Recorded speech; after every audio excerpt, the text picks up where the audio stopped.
Obuno oge ịgba ịtụgharị uche na mwute mgbe ndị otu Church of Eternal Sacred Order of the Cherubim and Seraphim mpaghara Ọka gbakọrọ iji wee si onye ndu nke mmụọ ha nagoro mmụọ Senior Apostle Cyril Uzodimma Obi nagoro mmụọ onye ji bishop wee mara ya jee nke ọma dịka adọnyere ozu ya na ngwurubia dị na Amasike Village Mgbakwu Council Ọka North.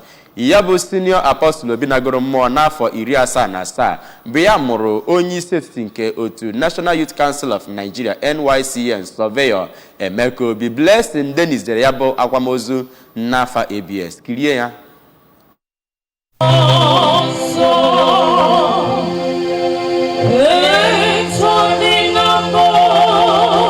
Mmemme akwamozu ahụ bụ ndị bịakwara ya bụ ndị otu NYCN, ụmụnna ndị ụmụdiama, ndị ọgọ, ndị enyi nakwa ndị na-echere ya bụ ezinụlọ echiche ọma. A kọwara ya dịka onye ndu, onye na-ekwupụta ọrụ ọma Chineke, onye amụma nakwa onye ekpere nke ọtụtụ ihe nrịba ama bụ nke ahụrụ mgbe ọ nọ na ụlọ ụka ma bụrụkwa onye ndu ụka ahụ. N'ịkọwapụta ndụ ya, ọ bụ onye batara na ụlọ ụka Eternal Sacred Order nke Cherubim na Seraphim n'afọ 1971 dịka nwanne, bụrụkwa onye na-elekọtakwa ụka ahụ ma bụrụkwa onye adịghị emefu ife, nke mere na ụlọ ụka ha nke ochie bụ nke arụgharịrị ọzọ n'obodo Amaeze nke dịkwa na Mgbakwu.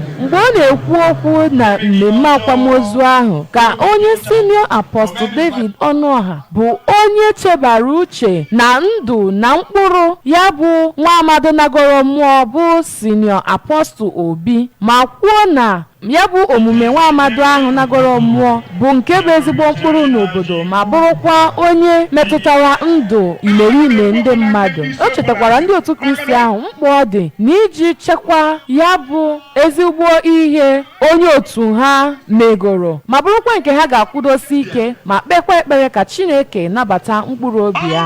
Ka m gwazie gị ihe ọ bụla ị na-emegbu ugbu a ị ka nọ n'isi fafafafa maka echi ike nwoke tọgbọrọ ndị otu ama nna isi tọgbọrọ nke ahụ agaala. Ewu onye ị chọrọ inyere aka nyere ya ugbu a. Ewu onye ị chọrọ ịtọnagbu tọọ ya ugbu a. Ewu ihe dị mma ị chọrọ ime mee ya ugbu a. Ewu onye ị chọrọ ka gị na ya dozie ya ugbu a. Ewu onye ị chọrọ ka ị kwụghachi ụgwọ iji ya kwụghachi ugbu a maka na onwe onye nwere echi. Ka ọ na-agwa ABS okwu, otu nwa onye ahụ nwụgoro anwụ ma bụrụkwa onye steeti president nke NYCN bụ Comrade Obi kwupụtara ihe ọmụmụ nna ya kụzigoro ya ka esi enye ndị mmadụ ihe, okwukwe nke ndugoro ndụ ya, ịgbakọta Chineke nso ma kwuo na ọ bụghị na nna ya anwụgo ma kwunwe na ọnọdụ ya bụ nke ga na-edu ya na ndụ ya niile. Ka a na-agba ya ajụjụ ọnụ, onye National Chairman nke All Progressive Grand Alliance Party apụga bụ ọkaikpe Sly Ezeokenwa kpere ekpere ka Chineke nara mkpụrụ obi ya na ndokwa. Maka nna anyị rapụrụ nke bụ eziokwu na nna anyị obere ana ọma mmanya ya ama m na Chineke ji arụ ọnwụ wee nyochi ya maka ịma na anyị nwa bụ nwaanyị bụ ndị otu Kristi anyị ma na nwere ebe a na-aga mana anyị ma na Chineke dị na eziokwu niile ihe niile onye obi ebere ọ nabatara mkpụrụ obi na n'ezie so ihe a bịa ka anyị nwere ka anyị kwanye ugwu ikpeazụ.